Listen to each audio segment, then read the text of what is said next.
Welcome to Nick's Scary Stories, the only channel where you'll find real, bone-chilling encounters from ordinary homes across America. Tonight, we're going deep into the quiet neighborhoods of Modesto, California, a city surrounded by almond orchards, farmland, and, if you ask the right people, a dark history of hauntings. So grab your blanket, turn off the lights, unless you scare easily, and join us for 5 real haunted house stories from Modesto that may just keep you up tonight. Story 1, The House with the Nursery That Wasn't There, Part 1. Let me take you back to 2006.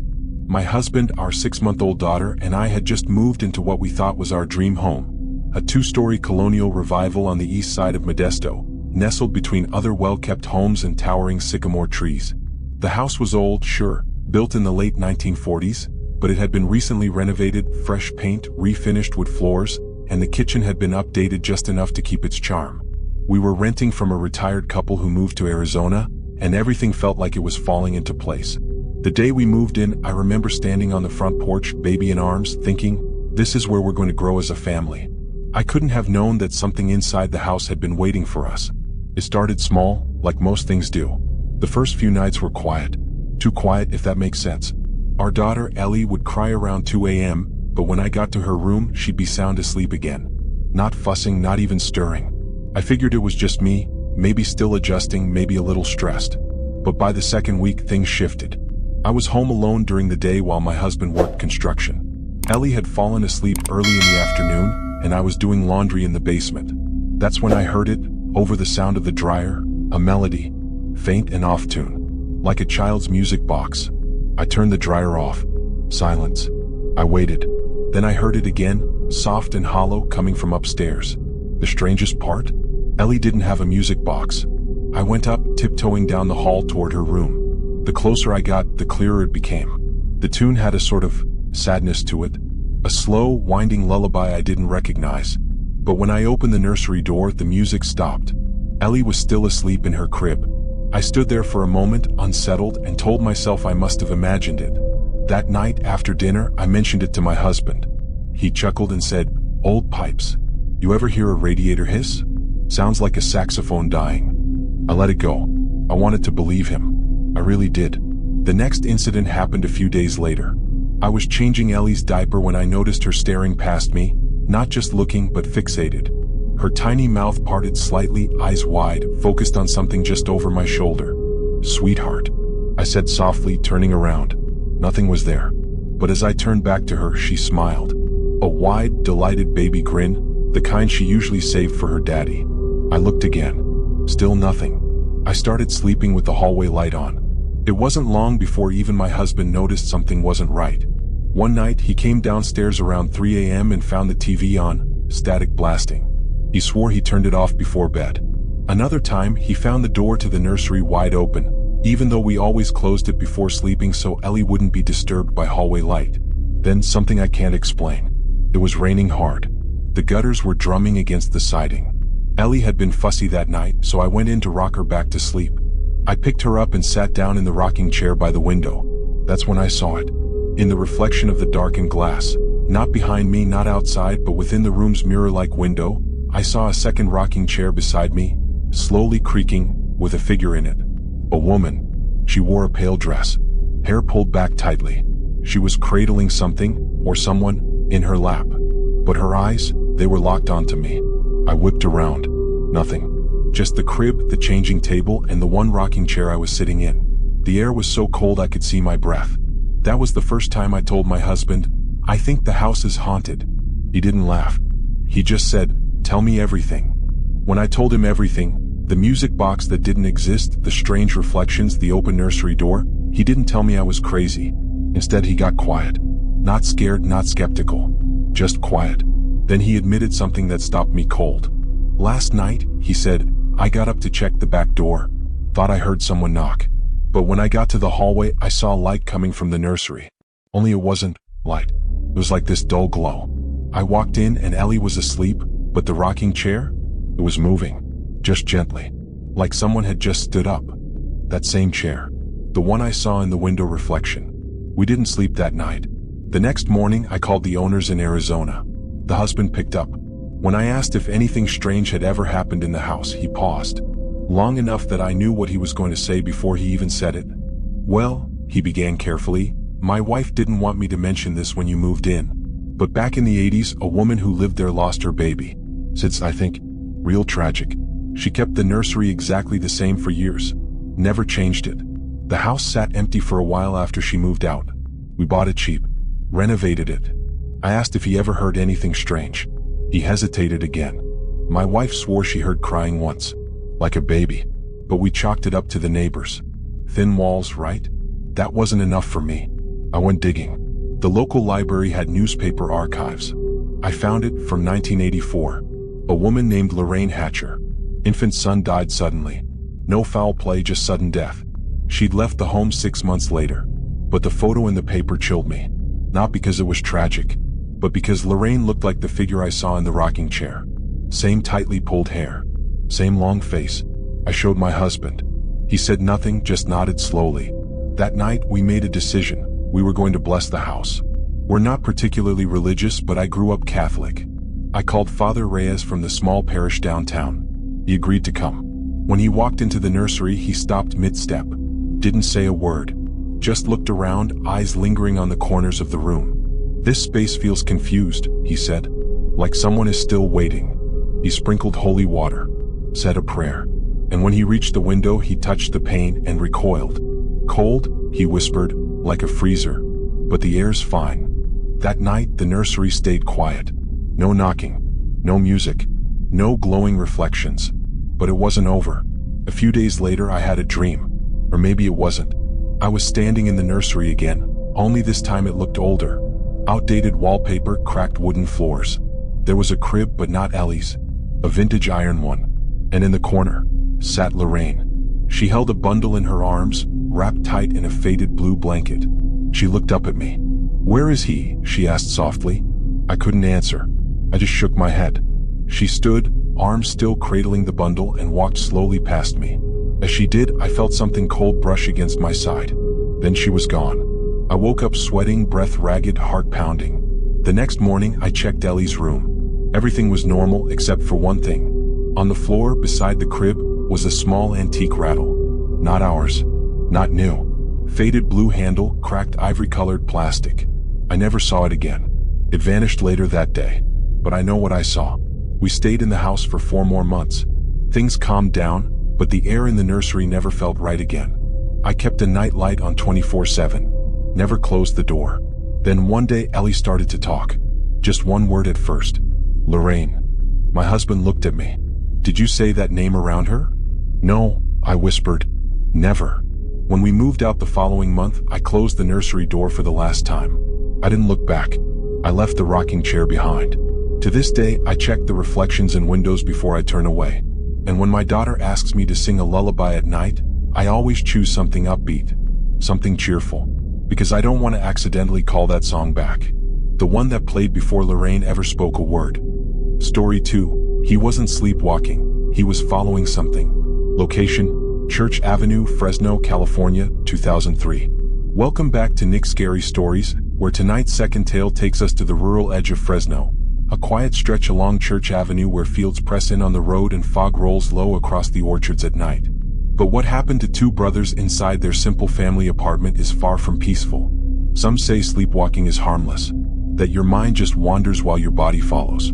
But what if the thing leading you isn't a dream, and it's not yours? It started in the summer of 2003. I was 13. My little brother Chai was 9. We shared a bedroom at the back of our family's apartment on Church Avenue. 2 twin beds, 1 window facing the almond groves. Our place wasn't anything special, but it was quiet. Almost too quiet. You'd hear the occasional coyote or rustle in the fields.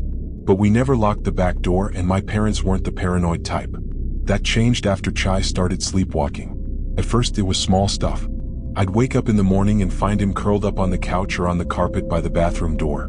We laughed about it, even made fun of him. But then it happened to me. One night I fell asleep in my own bed. Nothing weird. But I woke up on the kitchen floor, lying on the cold linoleum, with the fridge door wide open and my hand inside a carton of eggs. I had no memory of getting there. My mom thought I was just messing around. I knew I wasn't. That's when things escalated. Chai and I made a deal to watch each other. If either of us got up during the night, we'd wake the other up. We even set up one of those cheap camcorders our uncle gave us. We aimed it at the hallway from our bedroom, hoping to catch ourselves in the act. That first night we recorded, we saw something. At around 3:07 a.m., Chai sat straight up in bed, stiff as a board. Not groggy, not slow. Just vertical. His head didn't move. His eyes were closed. He turned, swung his legs over the side, and stood. That's when it got weird. Instead of walking toward the door, he turned and faced the closet. And just stood there. For 5 minutes. So, motionless. Then, slowly he raised his arm and pointed. Not at the closet. At the camera. We watched that footage in silence. I confronted Chai that morning. He didn't remember a thing. He actually started crying, saying he'd been having dreams, not of monsters but of a girl. A girl with long black hair who stood in the corner of our room whispering his name. He said she told him it was safe to follow her. "You're lying," I snapped. He looked up, terrified. "She said you'd say that." I didn't sleep for 2 nights. Then came the night I saw her. I woke up to movement. Not footsteps, just the sound of the closet door opening. But it didn't squeak like usual. It moved silently, smoothly. I turned and saw Chai standing at the edge of the bed, eyes shut, hand outstretched like he was waiting for someone to take it. And there, in the moonlight from the window, I saw another hand, pale, slender, coming out of the closet. It touched his. I screamed. Everything vanished. Chai collapsed on the floor. The closet door slammed shut. My parents ran in, flicked on the lights, and I was crying, gasping, pointing at the closet. But nothing was there. That was the last night we ever slept in that room. We moved our beds into the living room and never talked about it again, not even to each other. The camcorder disappeared. My mom said she misplaced it. I think she saw what we saw, or worse. Years later, I came back to visit the old place. Chai refused to go, but I wanted closure. The new tenants let me inside. I walked to our old room and opened the closet door. Nothing inside. Except one thing, carved into the inside panel, down low where a kid's hand might reach, were the words. "She says come play." I closed the door and left without saying a word. And if you're wondering whether we were ever sleepwalking at all, we weren't. We were being led. Story 3, The Locked Room in the Back. Location, Blackstone Avenue, Fresno, California, 2018. Welcome back to Nick's Scary Stories. If you're still with us tonight, you might want to turn on a few lights for this one. Our third tale takes place just off Blackstone Avenue, a busy part of Fresno known more for old strip malls than ghost stories. But for one family, a house they thought was a dream rental turned into something they couldn't explain. All because of a single locked room they were told never to enter. It was spring 2018 when my Uncle Miguel and Aunt Rosa moved into the house. They had 2 little girls, ages 5 and 7, and were desperate to upgrade from the apartment they'd been stuck in for years. When they found a spacious 2-bedroom rental off Blackstone for hundreds less than average, they jumped at the chance. The landlord was a quiet man in his 60s. Wore sunglasses even indoors. He handed my uncle the keys, walked them through the rooms, and then paused in front of a door in the back hallway. A small, plain white door with no number, no keyhole. Just a handle. He said, "This one stays closed. Don't open it. It's used for storage. Old junk from the previous tenant. I'll clear it out eventually." My uncle asked for a key. The landlord smiled, shook his head, and said, "Not necessary. It's better left shut." They moved in that weekend. My cousins decorated their new bedrooms with glow-in-the-dark stars and posters from Frozen. My aunt fell in love with the backyard fig tree. Everything seemed perfect. But that room, it never left their thoughts. The door wasn't just shut. It was sealed. No light leaked from underneath. When my aunt tried the knob, it didn't budge. Not locked, jammed like it had swollen shut from the inside. And then the sound started. Late at night, when the house was quiet, they'd hear slow, dragging noises down the hall. Footsteps. The soft scrape of something heavy being moved. Always stopping at that door. At first, my uncle dismissed it. Old houses creak. Pipes shift. Nothing to worry about. Until things began to move. The first sign was the doll. My youngest cousin's favorite doll, a cloth one with button eyes and yarn hair, was found sitting directly in front of the locked door one morning. Perfectly upright. Facing the door. Nobody had touched it. The next night, the kitchen chairs were pulled out and turned sideways. Not randomly scattered, positioned evenly spaced as if someone had been lining them up. My uncle got serious. He changed the locks on every window and door. Bought cameras. Nothing showed up. Still, the sounds returned, louder now. 3 slow knocks on the locked door. Always after 2 a.m. That's when my aunt said she started dreaming of a woman, thin, silent, standing barefoot in that hallway staring at the door.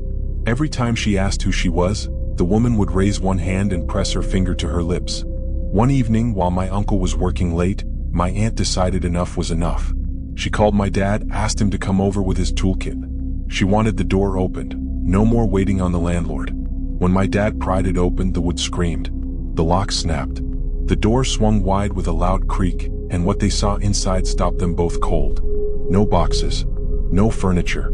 Just 4 walls covered in black smudges, handprints, hundreds of them smeared from ceiling to floor. Some small like a child's. Some long, thin claw-like. In the center of the room, an overturned chair burned black on one leg as if scorched by lightning. The air was wrong, stale, thick with the scent of metal and damp soil. They didn't step inside. My aunt slammed the door shut and called the landlord the next morning. He answered after 3 rings, said quietly, "I told you not to open it." When she asked him what had happened, there was a long pause. Then he said, "A tenant? Years ago. She stayed in that room every night. Said if she didn't sit in the center, something would come out." My aunt asked where the woman was now. The landlord didn't answer. They moved out within a week. Took only what they could carry. My cousins still talk about that room sometimes, only in whispers. The older one claims she used to hear a voice in her sleep saying, "Come sit. The door's not locked anymore." And once, while unpacking boxes in their new place, my aunt found the doll again, the one they left behind. It was standing up, perfectly upright, facing the corner. Story 4, he was never sleepwalking. Location, Church Avenue, Fresno, California, 2003. Welcome back to Nick's Scary Stories. If you've made it this far tonight, you might want to double check your locks, and maybe stay out of your living room. Our next tale is one of those slow burn nightmares that seems harmless at first, until you realize something has been moving with you room to room night after night. This comes from a man named Ben who grew up on Church Avenue, on the outskirts of Fresno, back in the early 2000s. "I was in 7th grade the first time it happened," Ben told us. "My younger brother, Chai, and I shared a bedroom in a small apartment complex just off Church Avenue, right where the street curves past the orchards. Their place was simple. 2 bedrooms, a narrow kitchen, and a living room that always felt colder than the rest of the unit. The brothers would often fall asleep watching cartoons on the floor, wrapped in blankets with the TV casting flickers of blue across the walls. The weirdness started small. Ben would wake up in the living room with no memory of falling asleep there. He assumed he had just moved from the bedroom at some point during the night. But then Chai mentioned the same thing, except he was waking up in bed even though he remembered falling asleep on the couch. Ben brushed it off. "Kids move around in their sleep," their dad said. But it kept happening, over and over.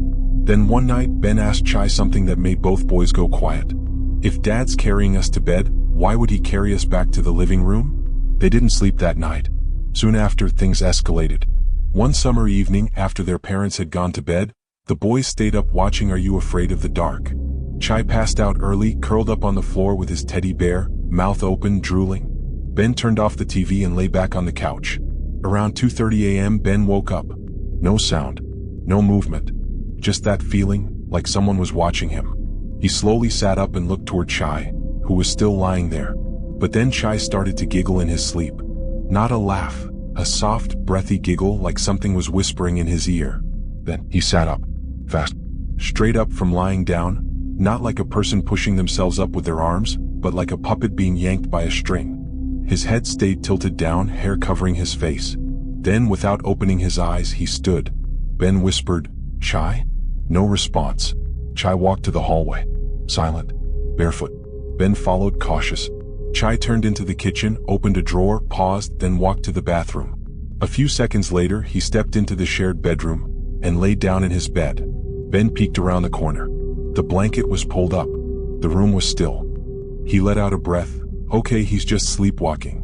Except something wasn't right. He turned on his Game Boy for light and looked at the bed again. The blanket was flat, too flat. He walked closer, shining the faint blue glow over the pillow. Chai wasn't there. He spun around and rushed back to the living room. And there he was, still sleeping, still on the floor, still holding the teddy bear. Ben froze. He hadn't heard a second set of footsteps. No doors creaked. No sounds echoed. Whatever had walked through the house wasn't Chai, and it hadn't come back. The next morning, they told their older sister what happened. She brushed it off. Too much sugar, too many scary shows. But the boys didn't sleep alone again. For the next 6 months, they moved their blankets and pillows to her room every night. Sometimes just before falling asleep, Ben swore he heard footsteps in the hallway. And once at exactly 3:13 a.m., he woke up to the sound of the kitchen drawer sliding open, the same drawer Chai had touched during his walk. He didn't get up to check. Years later, after they moved out, Chai admitted something he never told anyone back then. He used to dream of a boy who looked just like him, standing in the living room while everyone else slept. But in the dream, the boy's eyes were missing. Just hollow, dark spaces where they should have been. Sometimes the boy would wave. Sometimes he would whisper. But one night in the dream, the boy crawled up next to Chai on the floor, put a finger to his lips and said, "Shh, he's watching you now." Story 5, Don't Look in the Mirror. Location, downtown Fresno, California, 2021. Welcome back to Nick's Scary Stories. For our final tale tonight, we're heading into the heart of downtown Fresno, where a young woman moved into a charming little Victorian, high ceilings, clawfoot tub, stained glass windows, the kind of place that looks like it belongs on a postcard. But what she found inside wasn't just old architecture. It was a warning, and it came from somewhere, just behind her. "This was my first apartment alone," she told us. "I was 25, fresh out of a bad relationship, ready to start over." The house had been split into 3 units. Hers was the top floor, with a beautiful view of the old streetlights below and a window that let in the morning sun just right. It felt like freedom, but not for long. The first time it happened, she was brushing her teeth. Just a normal morning. "I heard something behind me," she said. A voice, clear as day. It said, "You're not alone." She spun around. Nothing there. She turned off the faucet. Silence. Maybe it came from the vent? She laughed it off and finished getting ready. But that night, it spoke again. This time she was in bed, half asleep, when the same voice whispered from the direction of her bathroom, "Why did you come back?" She sat straight up. Every light was off, but the hallway was lit by moonlight. She crept out of bed, phone flashlight in hand. The bathroom door was ajar. The vent cover was rattling slightly. She leaned in. Nothing. She shut the door and went back to bed, heart pounding, sweat on her neck. Over the next week, the voice kept returning. Sometimes playful, sometimes sad. "I used to live here. You look just like her." She called the landlord. "Oh, that old house. Been around since the 20s, he said. "You're probably just hearing the plumbing. Those old vents echo like crazy." But she wasn't convinced, so she started recording. She left her phone in the bathroom voice memo app running while she went to work. When she got home that night, she pressed play. It was mostly silence for the first 3 hours. Then, the faint sound of breathing. Not the building. Not pipes. Breathing. Then at 2:46 p.m. a whisper. "Don't look in the mirror." She dropped her phone. The bathroom mirror was original, antique glass, spotted with age, framed in wood that had been painted over so many times it was permanently warped. That night, she taped a towel over it. The next morning, it was gone. The towel was on the floor. And drawn in the condensation on the glass were 4 words. "You looked anyway, didn't you?" She ran. She called her sister, sobbing, begged to sleep on her couch. When her sister asked what was going on, she couldn't explain it, just that something was in that apartment. And it knew she was watching. But that wasn't the worst part. A few days later, her sister texted her, "I think someone followed me home." She sent a photo, a mirror, her own bathroom, and in the reflection, a figure, too tall, too thin, face hidden in shadow, arms at its sides, looking straight back. The woman begged her sister to leave the house, call someone, do anything. Her sister replied, "I thought that was you." It wasn't. That night, both women stayed in a hotel. They returned in the morning together. Sister's house was empty, quiet, nothing moved. But the mirrors, in both homes, had something new written in the dust. "It still sees you." They replaced every mirror they owned.